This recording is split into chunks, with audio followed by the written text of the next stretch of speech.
A humanitarna akcija pod nazivom Svi za Tarika inicirana je od Vijeća učenika i Nastavničkog vijeća Osnovne škole Dubrave i realizira se u svesrdnu podršku menadžmenta ove odgojno-obrazovne ustanove na čelu sa direktorom Esadom Bajrićem. Više o ovoj akciji u prilogu koji slijedi. Akcija za pomoć dječaku Tariku Rakovcu počela je 14. maja i trajat će do 22. maja.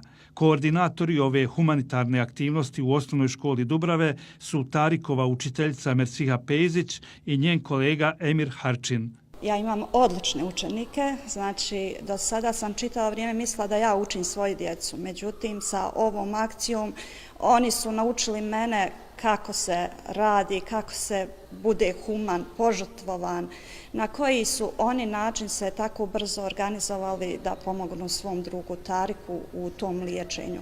Znači, obilazeći svoje prijatelje, svoje komšije, lokalnu zajednicu kompletnu, privredno društvo, znači sve su uključili i skupili pozamašnu svotu novca. Tako da sam ja ponosna i srce mi je ogromno. Do petka 18. maja učenici i uposlenici škole prikupili su oko 3000 konvertibilnih maraka. Kako kažu roditelji našeg Tarika, da smo birali boljeg sina, ne bi ga izabrali boljeg. I ja isto tako kažem da smo birali bolje učenike u našoj školi, ne bi bolje izabrali. Prvo to. Drugo, a i naši uposlenici ništa ne zaostaju u toj dobroti iza učenika.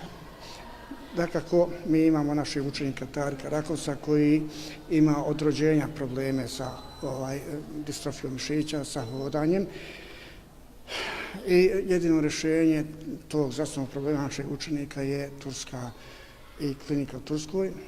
To i košta nekih 70.000 maraka i na zahtjev roditelja na prijedlog učenika prvog razreda, što je kasnije prihvatilo i vijeće učenika i nastavničko vijeće. Mi smo pokrenuli jednu humanitarnu akciju prikupljanja dobrovoljnih sredstava od strane učenika i uposlenika naše škole. Akciju realiziraju učenici, naši učenici dakle u školi i čak i u selu. Ekipe su napravili u selu, tako da je akcija do sada toliko uspješna da mi očekujemo da će prilikom okončanja, kad očekujemo tamo oko utorka, biti pozamašna suma novca koja je prikupljena tamo između 3-4 hiljade maraka, što će biti naš skromni doprinos u liječenju našeg učenika. Podsjetimo, Tarikovi problemi počeli su njegovim prijevremenim rođenjem, odnosno došlo je do komplikacija koje su kasnije uzrokovale njegovo otežano kretanje i nedostatak funkcija mišića. Moje ime je Džana Beširović, učenica sam 8. razreda i zajedno sa svojim prijateljima učestvujem u humanitarnoj akciji za našeg druga Tarika. Naime, našem drugu Tariku je hitno potrebna pomoć. Skupili smo dosta veliku svotu novca, te se ja nadam da će on uskoro krenuti na put ka Turskoj, odnosno na put ka svom izlječenju.